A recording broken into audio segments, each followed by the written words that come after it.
नमस्कार, मी अजिंक्य भातंब्रेकर. तुम्ही पाहताय न्यूज 18 लोकमत. महत्त्वाच्या बातमीने आपण बुलेटिनची सुरुवात करूया.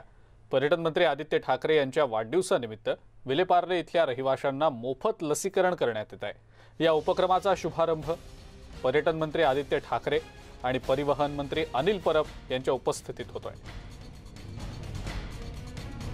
आदित्य ठाकरे यांच्या वाढदिवसाच्या निमित्तानं विलेपार्ले इथल्या रहिवाशांचं मोफत लसीकरण सध्या सुरू आहे. यावेळेला पर्यटन मंत्री आदित्य ठाकरे आणि परिवहन मंत्री अनिल परब हे देखील उपस्थित आहेत. मोफत लसीकरण कार्यक्रमाचा हा शुभारंभ पर्यटन मंत्री आदित्य ठाकरे यांच्या उपस्थितीतच केला जात आहे.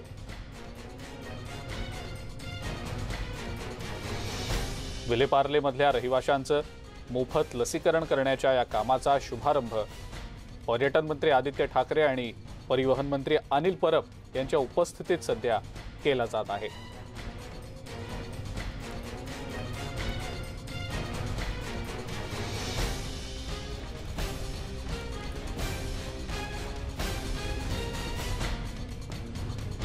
विलेपार्ले भागातल्या रहिवाशांचं मोफत लसीकरण होत आहे आणि या लसीकरण कार्यक्रमाचा जो शुभारंभ आहे तो पर्यटन मंत्री आदित्य ठाकरे यांच्या उपस्थितीत होतोय. त्यांच्या वाढदिवसाच्या निमित्तानं या उपक्रमाचा शुभारंभ केला गेलेला आहे. आपण कार्यक्रम स्थळाची ही दृश्य सध्या पाहतो आहोत. आदित्य ठाकरे यांच्या वाढदिवसानिमित्त लसीकरणाच्या या कार्यक्रमाचा शुभारंभ करण्यात आलेला आहे.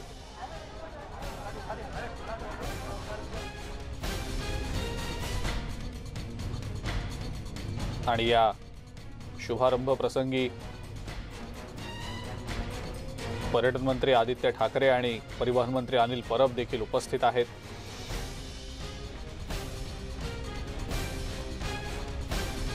अधिक माहिती या संदर्भातली आपण जाणून घेणार आहोत. उदय जाधव आपले प्रतिनिधी आपल्या सोबत आहेत सध्या फोन लाईनवरनं.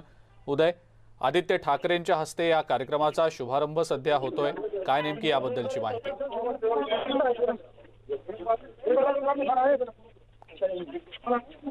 उदय, माझा आवाज येतोय?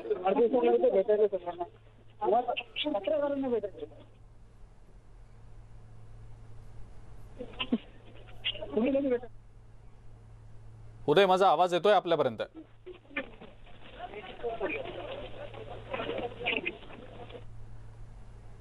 उदय यांच्यापर्यंत आपला आवाज जात नाहीये. कदाचित आपण पुन्हा एकदा त्यांना संपर्क करण्याचा प्रयत्न करूया.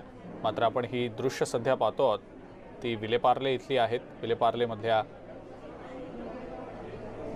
या भागामध्ये आपण बघितलं तर मोफत लसीकरणाचा कार्यक्रम जो आहे तो आयोजित केला गेलेला आहे. आदित्य ठाकरे यांच्या वाढदिवसानिमित्त या कार्यक्रमाचं आयोजन करण्यात आलेलं आहे आणि यासाठी म्हणून स्वतः आदित्य ठाकरे उपस्थित आहेत. परिवहन मंत्री अनिल परब देखील यावेळेला उपस्थित असल्याची माहिती मिळते. उदय जाधव पुन्हा एकदा आपल्या सोबत जोडले गेलेले आहेत. उदय, आदित्य ठाकरे यांच्या वाढदिवसाचं निमित्त साधत या कार्यक्रमाचा शुभारंभ आदित्य ठाकरे यांच्या उपस्थितीतच करण्यात आलेला आहे. उदय, काय सांगता येईल त्याबद्दल?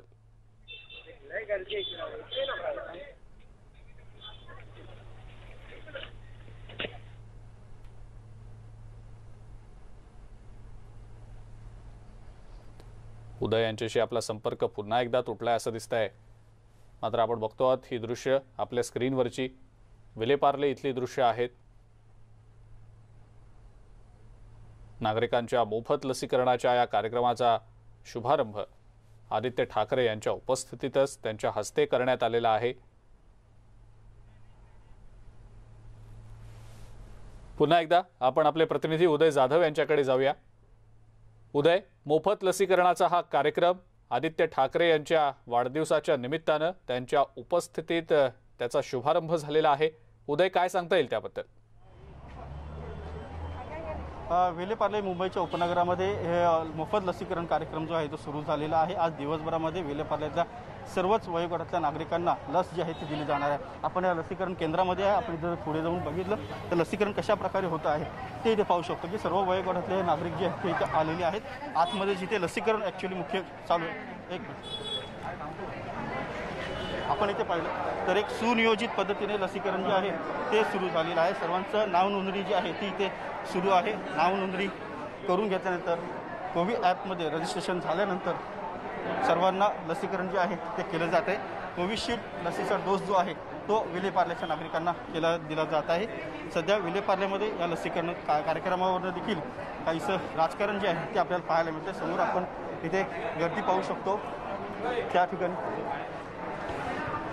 गर्दी पाहू शकतो आणि या गर्दीवर दिसून येतं की अजूनही नागरिकांना लस जी आहे ते अत्यावश्यक आहे, त्यांना वेळेवरती मिळत नाही आहे किंवा अशा जेव्हा लसीकरण कार्यक्रम होतात त्यावेळेला त्यांना लसीकरणाची अत्यंत गरज आहे. त्यामुळे सर्वसामान्य नागरिक जे आहे ते गर्दी करताना दिसतात. आपण एकूणच या लसीकरणाचा जर आढावा घेतला तर बाहेर देखील मोठ्या प्रमाणात गर्दी जी आहे ती दिसून येत आहे सर्वांना. आपण इथे पाहू शकतो की वरुण सरदेसाई आहेत ज्यांनी हे सर्व आयोजन केलेलं आहे. ते या संदर्भात काय बोलतात आपण पाहूया. एक मिनिट आपण त्यांच्याकडे खरं तर मेसेज असा होता की आदित्य ठाकरेंच्या वाढदिवसाच्या निमित्ताने आपण हे करत आहोत. हे मोफत लसीकरण केंद्र आहे का आणि कोणाच्या समन्वयात नाही? शिवसेना विलेपार्ल्याच्या वतीने आज 18हून जास्त वय असलेल्या युवकांकरता मोफत लसीकरण शिबिराचं युवासेना प्रमुख सन्माननीय श्री आदित्यजी ठाकरे यांच्या वाढदिवसानिमित्त आयोजन केलं आहे. याचं उद्घाटन स्वतः युवासेना प्रमुख पर्यावरण मंत्री आदित्य साहेब यांनी केलेलं आहे आणि आपण सगळे आमचे प्रेसचे बांधव मित्र बघू शकता की नागरिकांचा उदंड प्रतिसाद, नागरिकांचा तुफान प्रतिसाद या मोहिमेला लाभलेला आहे. पण या सगळ्यांमधून काल महापालिकेने हे सांगितलं की बॅनर नको, पण बॅनर लागलेले आहेत तुमच्या दाराच्या बाहेर, वॅक्सिनेशन सेंटरच्या बाहेर बॅनर नको असं सांगितलं, पण बॅनर्स लावलेले आहेत. काय सांगायला? महापालिकेने जे काही निर्बंध दिलेले आहेत, जे काही परिपत्रक काढलेले आहे, माझी जितकी माहिती आहे ते महापालिकेने केलेल्या लसीकरण केंद्रांसंदर्भात आहेत. कारण ती सगळी ज्या लसी आहेत त्या महापालिका त्यांच्या खर्चाने पुरवतात. आजचं जे आपण शिबिराचं आयोजन केलेलं आहे ह्याचं आयोजन नियोजन हे संपूर्णपणे शिवसेनेने केलेलं आहे आणि म्हणून आम्ही आमचे बॅनर लावलेले आहेत. यानंतर आपण एक ब्रेकिंग न्यूज बघणार आहोत. राज्यात आजपासून शाळा सुरू होणार आहेत, मात्र शाळा कशा सुरू करणार याबाबतची अस्पष्टता आहे. शाळा सुरू करण्यासंदर्भातलं परिपत्रक देखील जारी करण्यात आलंय. विदर्भात 28 जूनपासून शाळा सुरू होणार आहेत, मात्र कोरोनामुळे अजूनही शाळा बंद असल्याचं चित्र आहे आणि त्यामुळेच पालक आणि विद्यार्थ्यांमध्ये मोठा संभ्रम आहे. राज्यात आजपासून शाळा सुरू होत आहेत आणि शाळा जरी सुरू होणार असल्या तरी नेमक्या कोणत्या पद्धतीनं त्या सुरू होणार, कशा सुरू करणार याबाबतची अस्पष्टता आहे. शाळा सुरू करण्यासंदर्भातलं परिपत्रक देखील जारी करण्यात आलेलं आहे. शाळा ऑनलाईन असणार की ऑफलाईन असणार, शिक्षण पद्धती नेमकी कशी असणार याबद्दलची अस्पष्टता आहे, संभ्रम आहे. पालक आणि विद्यार्थी या दोघांमध्येही याबाबत संभ्रम दिसतोय. अधिक माहितीसाठी आपण थेट जाणार आहोत. सिद्धार्थ गोदाम आपले प्रतिनिधी आपल्या सोबत आहेत सध्या. सिद्धार्थ, आपण जर बघितलं तर नव्या शैक्षणिक वर्षाची जी सुरुवात आहे ती आजपासून होती आणि एकंदरीतच ऑनलाईन आणि ऑफलाईन या मीडियमद्वारे नेमकी शाळा सुरू होणार कशी याबाबतचा संभ्रम पालकांमध्ये आहे, विद्यार्थ्यांमध्ये आहे. काय नेमकी सध्याची स्थिती सिद्धार्थ याबद्दलची? अक्षय, की संभ्रमित होण्याचं कारण नाही, कारण राज्य सरकारचं जे पत्रक आहे ते अगदी स्पष्ट आहे. त्यामध्ये आजपासून शाळा सुरू होतील आणि शाळेमध्ये फक्त शिक्षक येतील.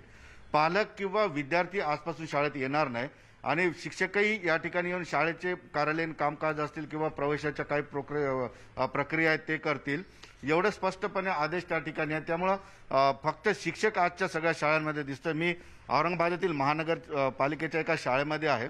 शिक्षक या ठिकाणी आलेले आहेत आणि शिक्षकांना जी काही कार्यालयीन कामं असतात ती कामं पूर्णपणे करताना दिसत आहेत. आपल्याला या ठिकाणी आपण बघू शकतो की शाळेचे रेकॉर्ड असतील, विद्यार्थ्यांचं आधार कार्ड अपडेट असेल किंवा 10वीच्या निकालासाठी जे काही 8वी 9वीचा ॲव्हरेज आहे त्याच्यासाठीची जे आहे कामं या ठिकाणी सुरू आहेत. मुलांच्या हजेरीपट तपासणं असेल किंवा 10वीचा निकाल जाहीर करण्यासाठीची तयारी असेल, हे सगळं कामं आता सध्या शाळेमध्ये सुरू आहेत. विद्यार्थी कुठल्याही पद्धतीची या ठिकाणी नाही आहेत, मात्र शाळेतील मुख्याध्यापक असतील, शिक्षक असतील, हे सर्व शाळेमध्ये आलेले आहेत आणि त्यांनी कामं सुरू केलेली आहेत.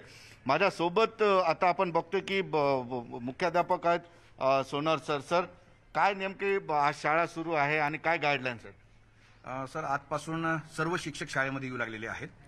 गेल्या 8 दिवसापासून आम्ही आमच्या परिसरामध्ये जे शाळाबाह्य विद्यार्थी त्यांचं सर्वेक्षण केलं. त्यांच्या पालकांना आज आम्ही शाळेत बोलावून त्या विद्यार्थ्यांना प्रवेशित केलेलं आहे. त्यानंतर विद्यार्थ्यांना पुस्तकं तर ह्यावर्षी छपाई होणारच नाही आहे असं समजलं असल्यामुळे जुन्या विद्यार्थ्यांचे पुस्तक घेऊन नवीन विद्यार्थ्यांना प्रवेशित देताना आम्ही पुस्तक देत आहोत. ते आज वाटप चालू आहेत. त्यानंतर पालकांशी सुसंवाद साधला जात आहे आणि ऑनलाईन शिक्षण कशा प्रकारे असेल याच्यासाठी आम्ही सगळे शिक्षक तयारी करत आहोत. वेगवेगळ्या यूट्यूब चॅनल असू द्या किंवा वेगवेगळे दूरदर्शन टीव्हीवरचे जे काही शालेय उपयुक्त कार्यक्रम आहेत ते मुलांना आम्ही त्यांच्या व्हॉट्सअप ग्रुपवर शेअर करत आहोत. कोविड संबंधी काय काम आहेत आता शाळेमध्ये की मुलं जर यायला लागली तर त्याच्यासाठीचं काय प्रिकॉशन? त्यासाठी एक तर आम्ही शालेय परिसर स्वच्छता करून घेतलेली आहे. शाळेमध्ये आम्ही सॅनिटायझर ठेवलेलं आहे. त्यानंतर हात धुण्यासाठी व्यवस्थित पाण्याची व्यवस्था केलेली आहे आणि मुलांचं आम्ही ऑक्सिमीटरद्वारे सगळे चेकिंग करत आहोत. आणि निश्चित आम्हाला तर असं वाटतं की मुलांनी आता शाळेत मोठ्या वर्गातील मुलांना तरी शाळेत शासनाने प्रवेश करू द्यावा, परवानगी द्यावी शाळेत येण्याची. सर, 10वीच्या निकालाची एक मोठी जबाबदारी आहे, तर तो निकाल कसा जाहीर केला जातो? कारण मी बघितलं शिक्षक सगळे त्या ठिकाणी काम करतात. जे 2 वर्षापूर्वीचं ते 8वी आणि 9वीत त्यांचं रिझल्ट होता त्या रिझल्टच्या अनुषंगाने एक सरासरी आपण मार्क काढणार आहोत आणि त्याच्यावरती आपण मुलांना पास करणार आहोत. सर, तुम्ही सांगा, घंटी तर वाजली शाळेची, घंटी वाजल्यानंतर शिक्षकांऐवजी विद्यार्थी लवकर येतात शाळेत. आज तुम्ही आलात, विद्यार्थी नाहीत तर कशी भावना? नाही, शाळेत विद्यार्थी आल्यानंतर शाळेचा जो उत्साह असतो किंवा जे वातावरण असतं ते अतिशय उत्साहित असतं. परंतु आज खरं शाळा म्हणजे शिक्षकांसाठी खुल्ली असली तरी जो अनुभव पूर्वीचा होता, जो उत्साह, जे वातावरण होतं ते आता तसं काही वाटत नाही. विद्यार्थी शाळेत येणं हेच आमच्यासाठी सगळ्यात मोठी गोष्ट आहे. त्यामुळे विद्यार्थी शाळेत आला पाहिजे. लवकरच एक कोरोनाचा सावट दुरून विद्यार्थी शाळेत येतील अशी आशा आहे. निश्चितच आमची पण तीच भावना आहे की शाळा जर विद्यार्थी शाळेत नसेल तर ती शाळा कशी दिसते? माझ्या पाठीमागं तुम्हाला स्पेस दिसत असेल. कुठलाही किलबिलाट नाही, मुलांचा आरडाओरड नाही किंवा कसल्याही पद्धतीचा धांगडधिंगाणा या ठिकाणी नाही. त्यामुळं सगळ्या शाळा सुरू जरी झाल्या असल्या तरी त्या शांत आहेत, कारण त्या ठिकाणी शिक्षक येऊन आपले कार्यालयीन कामं करतायत. आधार लिंक करणे, प्रवेश देणे, 10वीच्या निकालासाठी 8वी 9वीचं ॲग्रिगेट ॲव्हरेज काढणे. तर अशा पद्धतीची शाळा सुरू झाली एवढंच म्हणावं लागेल. पण जोपर्यंत विद्यार्थी शाळेमध्ये येत नाही तोपर्यंत खऱ्या अर्थाने शाळा सुरू झाली असं म्हणणार नाही किंवा तसा फील येऊ शकत नाही. सिद्धार्थ, म्हणजे शैक्षणिक वर्ष सुरू झालंय असं आपण म्हणूया, शाळा सुरू झाल्यात असं म्हणणं थोडंसं काय म्हणूया आपण धाडसाचं ठरेल की काय? कारण विद्यार्थी शाळेत नाहीत, ऑनलाईन शिक्षण होणार आहे हे तर निश्चित आहे, पण शिक्षण पद्धती कशा रीतीनं राबवली जाईल, काय नेमके त्याबद्दलचे नियम आहेत, याबद्दल काहीसा संभ्रम आहे का? पालकांना नेमकं याबद्दल काय वाटतं हे तर आपण सातत्यानं पाहतोच आहोत. मात्र शिक्षकांना नेमकं काय वाटतं? ऑनलाईन शिक्षण जे आता दिलं जात आहे ते आता किती दिवस चालू राहील? कोरोनाचा काळ संपेपर्यंत तसंच असेल का? काही बदल केले जातील का कालानुरूप यामध्ये? याबद्दल काही संभ्रम आहे त्यांच्या मनात? निश्चित मी तो प्रश्न विचारेन त्यांना, पण त्यांनी स्पष्ट सांगितले की जोपर्यंत विद्यार्थी शाळेत येत नाही तोपर्यंत मजा येणार नाही आणि लवकरात लवकर सिनियर विद्यार्थ्यांना तरी शाळेत पाठवायला पाहिजे, मुख्याध्यापकांनी भावना केली. सर, आता ऑनलाईनचं शिक्षण जवळपास निश्चित झालेलं आहे, त्याच्या काय गाईडलाईन्स आहेत? शिक्षक काय संभ्रमित आहे का की कसं शिक्षण विद्यार्थ्यांना द्यायचं? सर, निश्चित संभ्रमित आहे, कारण महानगरपालिका असू द्या किंवा जिल्हा परिषद शाळा असू द्या, सगळ्याच विद्यार्थ्यांकडे ऑनलाईनची सुविधा नाही आहे. त्यामुळे आम्ही प्रत्यक्ष विद्यार्थ्यांशी संपर्क साधणं खूप गरजेचं आहे. त्यामुळे मी माझ्या शिक्षकांना अशा सूचना दिलेल्या आहेत की जसं शक्य असेल तसं विद्यार्थ्यांच्या घरापर्यंत आपण पोहोचूया. ज्या ज्या मोहल्ल्यात, वाड्यात किंवा जिथे ओटा असेल, मंदिराचा पार असेल, तिथे जाऊन आपण 4-4, 5-5 मुलांना मार्गदर्शन करण्याचा आम्ही प्रयत्न करणार आहोत. आणि ऑनलाईन शिक्षणासाठी जर म्हणत असाल तर खूप तोकडी व्यवस्था आहे, कारण मुलांपर्यंत मोबाईलच नाही आहे. म्हणजे हे सगळ्यात पहिले आमचं दुर्भाग्य आहे, कारण पालकांचा मोबाईल असतो, पालक दिवसभर कामावर असतात. पालक घरी आल्यानंतर मुलं कधी अभ्यास करणार आणि शिक्षकांशी कधी संपर्क साधणार, हे खूप म्हणजे अवघड गोष्ट आहे. म्हणजे अक्षय, हा महत्वाचा विषय आधीपासून आपणही सांगतो आहोत की ऑनलाईन शिक्षण चांगलं जरी असलं तरी तळागाळातल्या लोकांकडे, आई वडिलांकडेच मोबाईल नाहीत तर ते विद्यार्थ्यांना कसे येतील? आणि विद्यार्थ्यांचे आई वडिलांकडे मोबाईल असेल, ते कामावर जातात, विद्यार्थ्यांकडे ठेवू शकत नाहीत. हा मोठा अडसर आहे. आता चॅनल वाहिन्या काढणार आहेत तशी घोषणा झालेली आहे, मात्र आता नेमकं प्रत्यक्षात कधी येते पाहावं लागेल. शाळा सुरू जरी झाल्या तर ऑनलाईन मधली ही प्रमुख अडचण आहे की विद्यार्थी आणि शिक्षकांमधलं अंतर कमी होईल. अंतर कमी झालं तर ते थोडंसं अभ्यासात त्याचा फरक पडेल. तर यावर कुठेतरी आता शिक्षण विभाग अभ्यास करत असेल किंवा काहीतरी नवीन उपाययोजना करू शकेल. बिलकुल सिद्धार्थ, असंच आमच्या सोबत राहा. एक ब्रेक घ्यायची वेळ झाली आहे. ब्रेक नंतर देखील या महत्त्वाच्या बातमीविषयीच्या अपडेट्स आपण घेणार आहोत. त्याचे वेगवेगळे कंगोरे नेमके काय आहेत हे देखील आपल्याला जाणून घ्यायचं आहे. ब्रेक आपण घेऊया. बघत रहा न्यूज 18 लोकमत.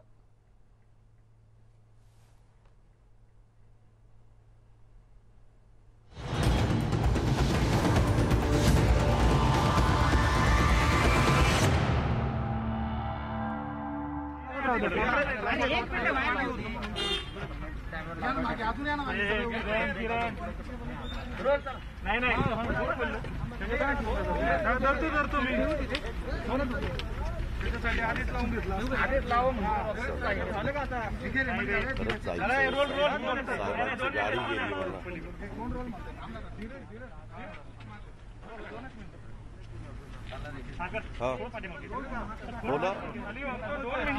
माझा बूम कुठे आहे?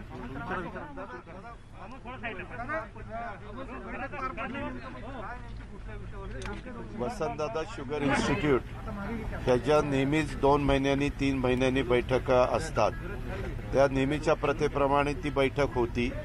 त्याच्यामध्ये अनेक सध्या साखर विक्री होत नाहीये, साखरेला उठाव नाहीये, कोटा आला तरी तेवढा माल व्यापारी टेंडर भरत नाहीयेत, असे वेगवेगळ्या प्रकारचे प्रश्न आहेत. शिवाय इतर काही उत्पन्नाचं आपण त्याच्यातनं काही साधन निर्माण करू शकतो का? तर साखर कारखान्याचे जे गोडाऊन आहेत त्या गोडाऊनवर सोलर एनर्जीची व्यवस्था आपल्याला करता येईल का? त्याचे पॅनल लावता येईल का? त्याच्याकरता काही प्रपोजल होती आणि त्याच्याचं प्रेझेंटेशन होतं. काही पार्टीज अशा आलेल्या आहेत की आम्ही तुम्हाला तुमच्या कारखान्यावर गोडाऊन करून देतो, आमच्या खर्चाने देतो, म्हणजे त्या कंपनीच्या.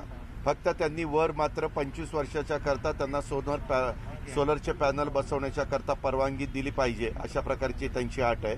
तशाच पद्धतीनं आमच्याकडे प्रेसमड जी साखर कारखान्यामध्ये निघते, सगळ्या साखर कारखान्यामध्ये प्रेसमड निघते, त्या प्रेसमडमध्ये साधारण आपण CNG गॅस काढू शकतो असं एकाचं म्हणणं आहे. आणि रोहटकला तशा प्रकारचा प्लांट आहे, त्याचं एक प्रेझेंटेशन होतं. काही आमची टीम जयप्रकाश दांडेगावकर, अशोक पवार, विशाल पाटील असे काही मान्यवरांना तिथं पाठवलेलं होतं. तर त्यांचाही अनुभव काय होता. सध्या जसा पाठीमागच्या काळामध्ये फक्त ऊसापासून साखर करणं एवढंच काम होतं, नंतर त्याला कोजनची साथ दिली, त्याच्यातनं वीज तयार करायला लागलो, त्याच्यातनं डिस्लरी आल्या, त्याच्यामधनं असं वेगवेगळं तयार व्हायला लागलं. आणि ही इंडस्ट्री टिकावी, शेतकऱ्यांना 2 पैसे अधिकचे मिळावेत या दृष्टिकोनातनं अधिक काय आपण त्याच्यात उत्पन्न काढू शकू आणि त्याच्यातनं ऊसाचा दर पण व्यवस्थितपणे मिळायला मदत होईल, अशा अनेक प्रकारचे विषय होते. अशा पद्धतीचा विषय होता. तसंच मराठवाड्यामध्ये जालना जिल्ह्यामध्ये अंबड तालुक्यात 128 एकर जमीन गोदावरी नदीकाठी गव्हर्नमेंट ऑफ महाराष्ट्राने टेंडर काढलेलं होतं. ते 5-6 कंपन्यांनी भरलेलं होतं. त्याच्यामध्ये 6,03,00,000 रुपयाला ती जमीनचं टेंडर VSIचं मंजूर झालं. आता तिथं काय करायचं, तिथं बेनेप्लॉट कसा करायचा, त्याचा उपयोग मराठवाड्यातल्या ऊस उत्पादक शेतकऱ्यांना कसा आपल्याला करून देता येईल, तिथं ट्रेनिंगच्या दृष्टिकोनातून आपल्याला आणखीन काय उभं करता येईल, तिथं एक 100 लोकांची कॅपॅसिटी असणारा हॉल बनवायचा, ऑडिटोरियम बनवायचं आणि त्याच्यातनं काही दिवसाच्या करता तिथं ट्रेनिंग ठेवायचं, असे पण विषय त्याच्यात होते. आता तो घेतलेल्या प्लॉटमध्ये काय डेव्हलपमेंट चाललेली आहे आणि अजून काय आपण तिथं करू पाहतोय, त्याच्यात काहींना पाहणी करायला सांगितलेलं आहे. काही जण पुढच्या आठवड्यात जाणार आहेत. आणि त्याच्यात पण साधारण वसंतदादा शुगर इन्स्टिट्यूटचा एक प्लॉट आहे, हा आजरा तालुक्यामध्ये कोल्हापूर जिल्ह्यात आहे. दुसरा आत्ता आपण मांजरीला तिथं आहे. तिसरा आपला दौंड तालुक्यामध्ये एक आहे. चौथा आता आपण जालना जिल्ह्यामध्ये मी जो उल्लेख केला तिथं आपण घेतो का, तर मराठवाड्यातल्या पण ऊस उत्पादक शेतकऱ्यांना चांगलं बेणं त्यांना मिळावं ही त्याच्या पाठीमागची कल्पना आहे. ह्याच्या उपर काय आपल्याला विचारायचं आहे. कोल्हापुरातून उद्यापासून आंदोलनाला सुरुवात होती. तुम्ही काल शाहू महाराजांची भेट सुद्धा घेतली. उद्याच्याला तिथले पालकमंत्री सतेज पाटील, हसन मुश्रीफ, सगळे आमदार जेवढे निवडून आलेले ते सगळे तिथं जाणार आहेत. सगळेजण तिथं आपली आपली भूमिका मांडणार आहेत आणि त्यांचं काय म्हणणं आहे ते पण ते जाणून घेतील आणि त्यांचं पण भूमिका त्या ठिकाणी मांडतील आणि त्याच्यातनं योग्य तो मार्ग सकारात्मक काढायचा आमचा प्रयत्न आहे. काल जाऊन आलात, परिस्थिती चिंताजनक आहे कोरोनाची. अशा परिस्थितीमध्ये आंदोलन हे टाळता येणार नाही का तुम्हाला? नाही, बरोबर आहे, परंतु त्यांनी आता निर्णय घेतलेला आहे. त्याच्यामुळे आता त्याच्यात ते फार बरेच पुढे गेलेले आहेत. आम्ही त्यांना सांगितलेलं होतं की हे आंदोलन करायच्या ऐवजी आपण मुख्यमंत्र्यांच्या बरोबर चर्चा करूया आपण, त्याच्यातनं काही तुमच्या मागण्या, एक तर सुप्रीम कोर्टाने निकाल दिलेला आहे, सुप्रीम कोर्टाने दिलेलं आरक्षण रद्द केलेलं आहे किंवा थांबवलेलं आहे. आता ते जर परत द्यायचं म्हटलं तर सुप्रीम कोर्टात किंवा केंद्र सरकारकडे जाऊन कायद्यामध्ये बदल करणं अशाच पद्धतीनं करावं लागेल. ती भूमिका आम्ही पंतप्रधानांना जाऊन सांगितलेली आहे. आता पंतप्रधान त्याबद्दल काय निर्णय घेतात ते पाहू. आम्ही राज्यपालांना पण भेटलो, पंतप्रधानांना पण भेटलेलो आहे. आता त्यांचं म्हणणं की जी केंद्र सरकारच्या अखत्यारीमध्ये आहे ते सोडून इतर काही विषय आहेत ते राज्य सरकारच्या अखत्यारीत आहे, ते सोडायची राज्य सरकारच्या मुख्यमंत्र्यांची आणि त्यांच्या मंत्रिमंडळातल्या सहकाऱ्यांची तयारी आहे. फक्त ती चर्चा करून मार्ग काढते. छत्रपती संभाजीराजे उदयन महाराजांनी बैठक घेतली तर त्यामध्ये राज्य सरकारने विशेष अधिवेशन बोलवायची मागणी केली. आता 5 जुलैला अधिवेशन आहे. मी काही दिवसापूर्वी बोललेलो आहे, जर एखादा विषय अधिवेशनामध्ये घ्यायचा असेल तर 5 जुलैच्या अधिवेशनामध्ये सगळ्यांच्या संबंधित घेता येईल, काय प्रॉब्लेम नाही. पंढरपूरमध्ये गोपीचंद पडळकर धनगर आणि ओबीसी आरक्षणासंदर्भात आंदोलन करते. हो का, लोकशाहीमध्ये कुणालाही आंदोलन करण्याचा अधिकार आहे. फक्त सध्याची परिस्थिती लक्षामध्ये घेता इतरांना आपल्या आंदोलनाचा त्रास होणार नाही आणि त्याच्यातनं कोरोना वाढणार नाही, एवढी तर खबरदारी सगळ्यांनी घेतली पाहिजे. जबाबदार नागरिक या नात्याने आंदोलन करायला कोणाचा विरोध असायचं काहीच कारण नाही. दादा, वडेट्टीवार असं म्हणाले की पुणे जिल्ह्यात जो काही निर्णय लॉकडाऊनच्या बाबत घेण्यात आलेला आहे, नियम शिथिल करण्यात आलेला आहे, उद्या जर तिथं रुग्णसंख्या वाढली तर तिथं ज्यांनी निर्णय घेतले ते जबाबदार असतील, असं त्यांनी तुमचं नाव न घेता तुमच्यावरती त्यांचा रोख होता. नाही, रोख वगैरे काही नाही, त्यांनी स्पष्ट सांगितलेलं आहे. आता ज्या त्या जिल्ह्यातले पालकमंत्री तशा प्रकारचा निर्णय घेतात. उद्याच्याला निर्णय घेताना जर तो योग्य झाला तर लोक त्याचं कौतुक करतात, तो अंगलट आला तर त्याची किंमत त्या ठिकाणी घेणाऱ्याला मोजावी लागते. काही त्याच्यात अडचण नाही आहे, कारण खूप दिवस लोक पण त्रासून गेलेली होती. छोट्या दुकानदारांची दुकानं बंद होती.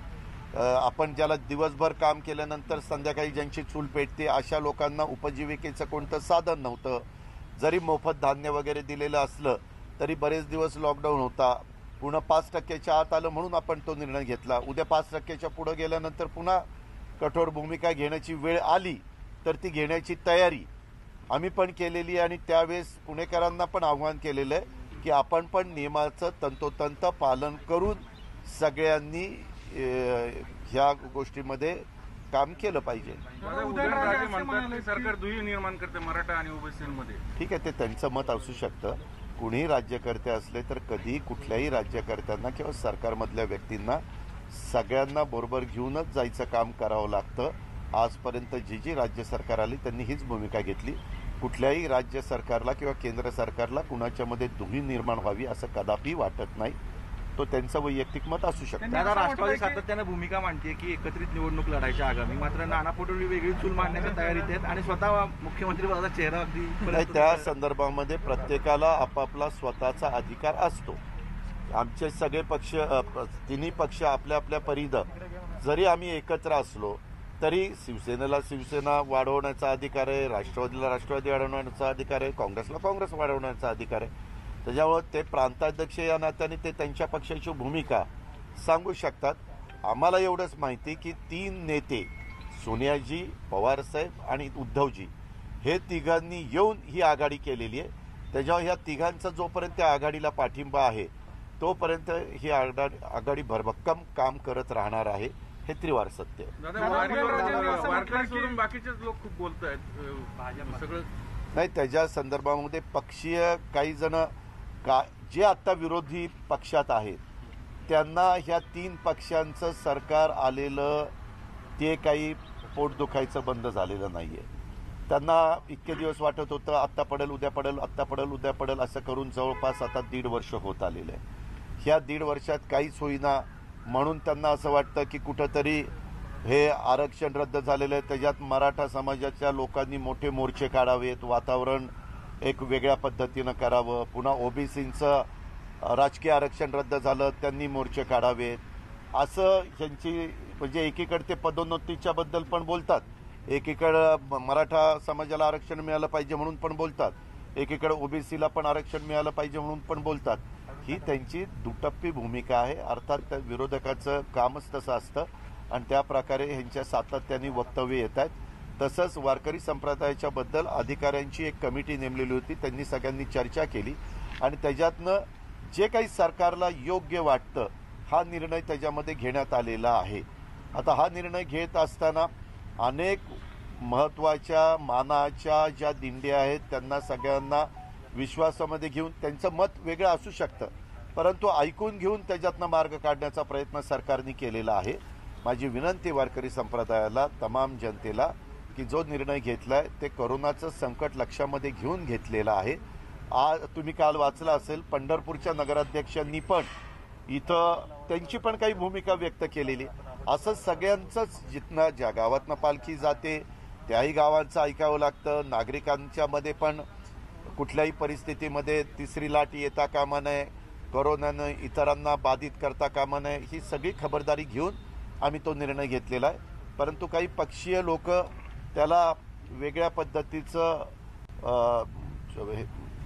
त्या ठिकाणी काहीतरी वेगळं निर्माण व्हावं, वेगळं काहीतरी निष्पन्न व्हावं अशा प्रकारचा त्यांचा प्रयत्न आहे. दादा, पुणे महापालिकेत 23 गावं समाविष्ट होण्याची प्रक्रिया कधीपर्यंत साधारण पूर्ण केली? कारण त्यावर महापालिका निवडणुकांचं सध्या त्याचं काम चाललेलं आहे. त्यांना जे काही ठराविक काळ लागतो तेवढा काळ दिलेला आहे. तिथला डीपी पण सध्या ती गावं PMRDA मध्ये आहे. तो डीपी मंजूर झाला की त्याच्यानंतर ती गावं पुणे महानगरपालिकेमध्ये समाविष्ट होतात. कोरोनाच्या पार्श्वभूमीवर काही नवे स्ट्रेन आढळून येत आहे, काही गटारीमध्ये देखील तशा पद्धतीचे विषाणू आढळून आलेले आहेत. मध्ये आमच्या प्रेझेंटेशनमध्ये देखील काही केंद्र सरकारच्या ज्या इन्स्टिट्यूट आहेत त्यांनी काही बाबी सांगितल्या. आम्ही ते लक्षात आणून दिल्यानंतर त्या संदर्भामध्ये रिसर्च करायला सांगतो आणि रिसर्च करून काय वस्तुस्थिती पुढं येईल आणि त्याला कोणतं औषध आहे, त्याला काय उपाय आहे, अशा प्रकारे टास्क फोर्सवाल्यांना आणि संबंधित लोकांना ज्यांचं त्याच्यातलं जे शास्त्रज्ञ आहेत, जे त्याचा अभ्यास करू शकतात, जे त्याच्यातनं काय वस्तुस्थिती आहे ती आपल्या सगळ्यांच्या समोर ठेवू शकतात, अशांना त्याची सगळी पाहणी करायला सांगितलेली. दादा, नाना पटोलेंनी मुख्यमंत्री पदाची इच्छा व्यक्त केलेली आहे. महाविकास आघाडीत मुख्यमंत्री पदाचा कुठला फॉर्म्युला असा ठरला आहे? आता तर सध्या उद्धव ठाकरेंच्या नेतृत्वाखाली सगळ्यांनी काम करायचं अशा प्रकारचा फॉर्म्युला ठरलेला आहे. नानांनी इच्छा व्यक्त केलेली असेल, हा नानांना पूर्णपणे त्यांचा अधिकार आहे. उद्याच्याला का कुणी इच्छा व्यक्त करू नये, त्यांना वाटतं म्हणून त्यांनी इच्छा व्यक्त केली. शेवटी लोकशाहीमध्ये कुणीही इच्छा व्यक्त केली तर 145 मॅजिक फिगर आहे, ती तर मिळवावीच लागते. ते 145चा आकडा जे गाठू शकतील, उद्या तुम्ही गाठला तर तुम्ही पण राज्याचे प्रमुख व्हाल. मुख्यमंत्री राहील कुणाची लोकप्रतिनिधी आहे आणि जे राजकारते काम करत नाही त्यांनाच संपवा. काय करा, लोकप्रतिनिधींना अडवा आणि त्यांना गाडा, अशा पद्धतीचं त्यांनी काल विधान केलं. सगळ्याच लोकप्रतिनिधींना ना, सगळेच लोकप्रतिनिधी, बोलणारे पण लोकप्रतिनिधी. दादा, राम जन्मभूमी ट्रस्टच्या एकूण जमीन खरेदीमध्ये घोटाळा झाल्याचा आरोप केला जातो. यावर असा काल हेडलाईन वेगवेगळ्या चॅनलला चाललेल्या होत्या. त्याच्या संदर्भामध्ये जनतेने मोठ्या विश्वासाने अनेक लोकांनी त्याला आपला आपला हातभार लावलेला आहे. असे अनेक नावं मला देखील माहिती आहेत.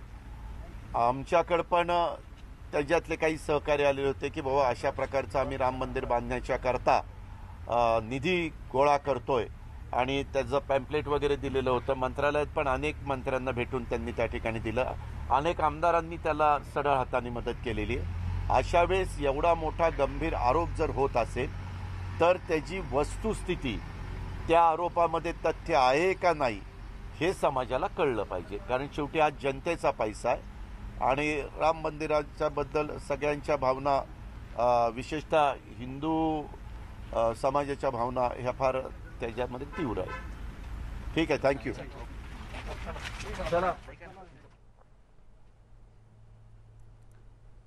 तर उपमुख्यमंत्री अजित पवार यांनी माध्यमांशी संवाद साधला आणि अनेक महत्त्वाच्या मुद्द्यांवर त्यांनी भाष्य केलेलं आहे. साखरेच्या विविध प्रश्नांवर चर्चा झाल्याचं ते म्हणाले.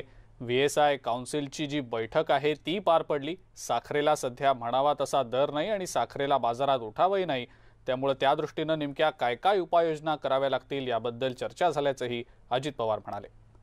एका ब्रेकची वेळ झाली आहे. बघत रहा न्यूज 18 लोकमत.